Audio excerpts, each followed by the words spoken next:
The problem is most people get stuck in the swiping texting phase and they never really make a human connection with anybody. So it's about making more connection at the beginning, right? So that when you do have a first date, it feels more like a second date. And there's a technique to do that, but that's the outline of it. This is Evan Marcotte, dating coach for smart, strong, successful women. You're a personal trainer for love. Welcome back to the Love You podcast. This is a special recorded episode for paid Love-splaining members. You might get a sneak preview of it, but the episode in its entirety is for Love-splaining subscribers. You can go to that at evanmarcotte.com/Substack. Before we get into that, I just want to remind you, if you enjoy the Love You podcast and you enjoy Love-splaining, please leave us a positive review on Spotify, on Apple. Your reviews do make a difference. I do pay attention to them. And more importantly, we've got a great conversation coming up today with someone named Liliya. Liliya is a Love-splaining subscriber who booked a time. We about 20 minutes to talk about her burning issue. At the end of this, I'll tell you all about Love You. You don't have to worry too much about that right now. First, I just want to get to talk to Liliya, who has made the supreme sacrifice of turning off one of her two computers to focus her attention on making eye contact with me. Thank you for being here, Liliya. No, thank you. Thank you for this great opportunity. And, dating has been a very, it's been a horrible experience for me. So that's why I'm here, right?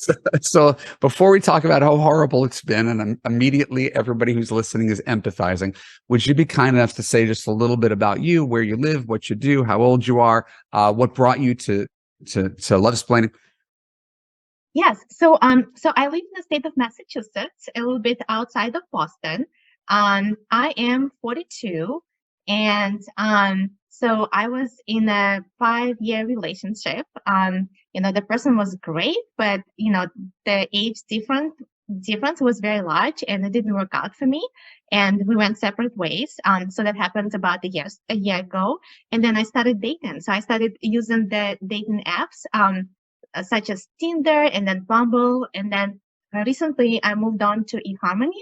However, it seems like it's, very difficult for me to find someone, who can be committed to a relationship, or who's serious about being in a relationship. And like knowing myself, I get attached to the person very easily. And, I go through this consistent heartbreaks. And so, I just don't know, how I could avoid this going forward. Maybe it's me, and, I'm not using the right strategy, how to identify the right guys, or maybe, I don't establish the boundaries, or maybe I don't, break away from the guy, on time to avoid this kind of heartbreak. So, I don't know. So that's why I'm here. Remember what I said right before we got on the phone about there being a statement about what's going on in your life?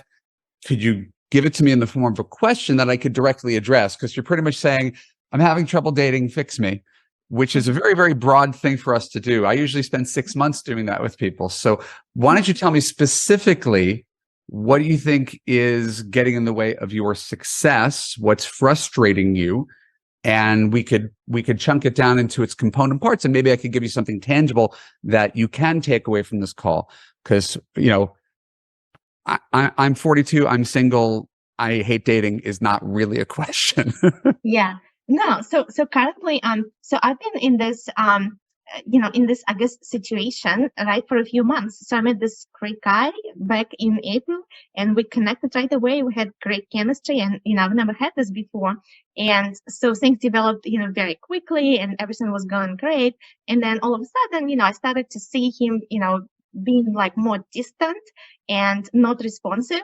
And then, at some point I invited him to my dance competition, and he did not show up, and I called him and he did not respond. He called me back and he said he had a horrible migraine, and, he just could not really make it. And, that's when I got really frustrated about it, and it provided me the red flags. And, rather than maybe addressing it or something, I just ignored it. And then I continued with the relationship because I really liked the guy, and I established such a great connection. So, I did not address any of this. But then like he became distant, and my reaction was to kind of come up with the dating ideas, right? So I started inviting him for dinners. So I would be paying for his dinners. I was purchasing tickets to the events, and inviting him to the events, and because I felt like I wanted to get his attention back, and it wasn't working. But then I got frustrated because I started to feel like I was like the man of a relationship. And then at some point, so I did delete my account from Bumble to kind of like show him that I was serious about the relationship. But he did not delete his, and I did not request that. Lilia, what is your question? Yeah. So basically, the way things are going now, we decided to become friends, in the summertime, and we started seeing each other. But so like right now, it's more like of like he like wants, he doesn't want a serious relationship, and we kind of like date casually, but like I understand it's not really best for me. But I really like the guy, so like I don't know, like is the best thing is to just break away from this relationship, or maybe there is a potential, like I don't know. Okay. Well, thank you for giving me the backstory. It gave me a lot to work with. So my guess, and this may be too big a guess, is that this story is a microcosm of your larger relationship issues. This may not be the first time you've been in a situation like that. Maybe it is. I don't know.